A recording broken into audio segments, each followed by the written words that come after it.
श्रीनगर के छात्र शुभम देवराड़ी ने नेशनल वेदर ओलंपियाड में प्राप्त किया पहला स्थान। पीएम मोदी ने किया सम्मानित। उत्तरकाशी में अनियंत्रित होकर खाई में गिरी रोडवेज बस, 14 घायल, 6 की हालत गंभीर।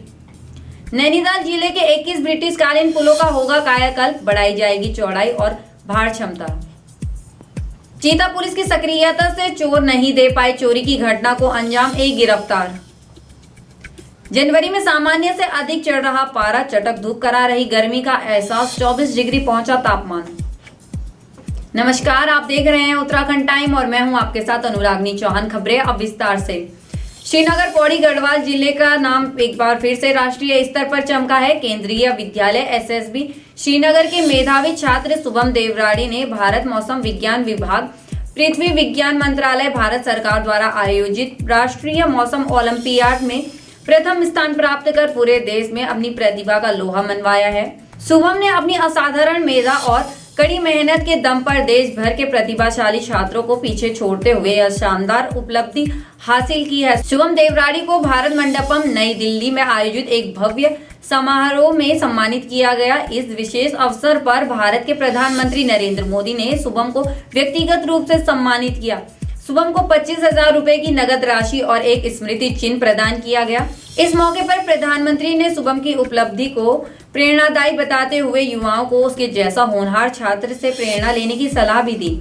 शुभम की इस उपलब्धि से न केवल उसके विद्यालय बल्कि पूरे श्रीनगर क्षेत्र में खुशी की लहर दौड़ गई है। विद्यालय की प्राचार्य कृति ने इस मौके पर शुभम की मेहनत, लगन और प्रतिभा की भूरी भूरी प्रशंसा की। उन्होंने कहा, शुभम ने जिस तरह से राष्ट्रीय स्तर पर अपनी प्रतिभा का परिचय दिया है वह हमारे विद्यालय और पूरे क्षेत्र के लिए गर्व की बात है। यह सफलता सभी छात्रों को अपने लक्ष्य की ओर बढ़ने के लिए प्रेरित करेगी।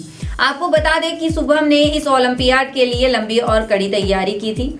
उन्होंने अपनी पढ़ाई में संतुलन बनाते हुए मौसम विज्ञान की जटिलताओं को गहराई से समझा। शुभम ने बताया कि इस उपलब्धि के पीछे उनके शिक्षक, माता पिता और दोस्तों का भरपूर सहयोग रहा। उनका सपना है कि वे भविष्य में भारत के वैज्ञानिक समुदाय का हिस्सा बनकर देश को गौरवान्वित करें। उत्तरकाशी से दुर्घटना की खबर। मोरी ब्लॉक के जखोली से देहरादून जा रही उत्तराखंड परिवहन निगम की एक बस सुनकुंडी गांव के पास दुर्घटनाग्रस्त हो गई। हादसे में 28 यात्री घायल हो गए, जिसमें से 6 की हालत गंभीर बताई जा रही है। घायलों को उपचार के लिए प्राथमिक स्वास्थ्य केंद्र मोरी लाया गया, जहां उनका उपचार किया जा रहा है। बुधवार सुबह जखोली से देहरादून जा रही उत्तराखंड परिवहन निगम की बस संख्या UK 7 PA 4177 सुनकुंडी गांव के पास सड़क के बाहर पलट गई। बस पलटने के बाद यात्रियों में चीख पुकार और अफरा तफरी मच गई। हादसे में 28 यात्री घायल हो गए, जिसमें से 6 की हालत गंभीर बताई जा रही है। सूचना पर SDRF टीम उप निरीक्षक पुष्कर जीना के नेतृत्व में आवश्यक रेस्क्यू उपकरणों के साथ तत्काल घटनास्थल पर पहुंची। घायलों को SDRF और पुलिस के जवानों ने बस से रेस्क्यू किया। बस में लगभग 30 यात्री सवार थे। वहीं 108 की मदद से घायलों को उपचार के लिए प्राथमिक स्वास्थ्य केंद्र मोरी लाया गया, जहां घायलों का उपचार किया जा रहा है। वहीं घटना की सूचना पर मोरी से घटनास्थल के लिए एम्बुलेंस भेजी गई। जिलाधिकारी डॉक्टर मेहरबान सिंह बिष्ट ने क्षेत्र के अधिकारियों से घटना की जानकारी लेते हुए राहत और बचाव कार्य में तेजी लाने के लिए निर्देश दिए और घायलों का समुचित इलाज सुनिश्चित करने की व्यवस्था करने को कहा।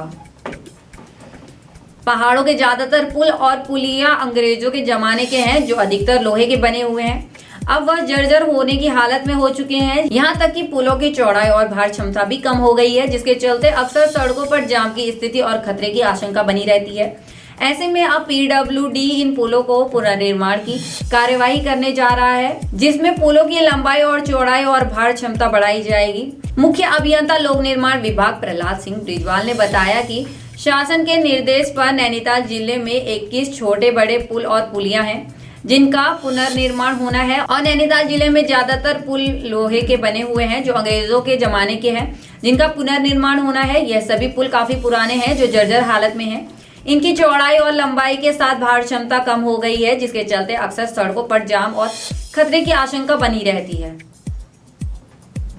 जनपद पौड़ी के कोटद्वार में दुकान में चोरी करने का वीडियो सोशल मीडिया पर वायरल होने के बाद पुलिस हरकत में आई। पुलिस ने एक्शन लेते हुए एक व्यक्ति की गिरफ्तारी कर ली है, जबकि दूसरे की खोज जारी है। पुलिस का दावा है कि जल्द ही दूसरे चोर को भी पकड़ लिया जाएगा। बता दें, कोटद्वार बाजार में एक दुकान में चोरी करने की कोशिश में जुटे 2 युवकों की वीडियो सोशल मीडिया पर तेजी से वायरल हो रही है। रात में जिला परिषद मार्केट के भंडारी इलेक्ट्रॉनिक्स में 2 युवकों द्वारा दुकान का शटर तोड़ने की कोशिश की जा रही थी। इसी बीच रात्रि गश्त करने वाली चीता पुलिस भी मौके पर पहुंची, जिस कारण दोनों का दुकान में चोरी करने का मकसद पूरा नहीं हो सका। पुलिसकर्मी एक आरोपी से पूछताछ करने लगे। इसी दौरान एक युवक मौका पाकर भाग निकला। वहीं पुलिसकर्मी द्वारा दूसरे युवक से देर रात घूमने की वजह पूछी गई और उसकी तलाशी लेते हुए दोबारा इस तरह देर रात न घूमने की चेतावनी दी गई।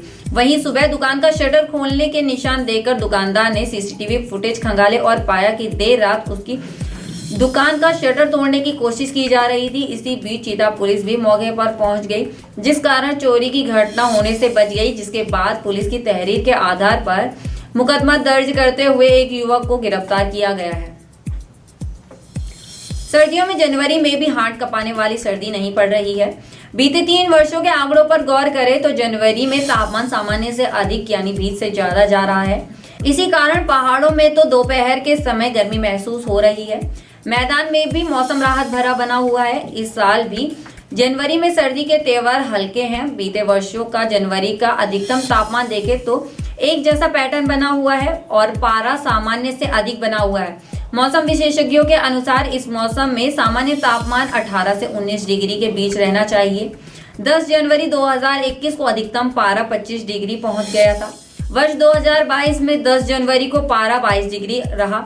अगले वर्ष 2023 में सबसे गर्म दिन 13 जनवरी रहा था, जब अधिकतम पारा 22.6 डिग्री रिकॉर्ड किया गया था। हालांकि वर्ष 2024 में अधिकतम तापमान सामान्य से अधिक नहीं रहा। इस वर्ष भी 13 जनवरी को अधिकतम पारा 24 डिग्री को छू चुका है। अगर सूरज के तेवर ऐसे ही रहे तो आने वाले दिनों में तापमान में और ज्यादा इजाफा हो सकता है। बाकी की तमाम खबरों के लिए बने रहे उत्तराखंड टाइम पर। धन्यवाद।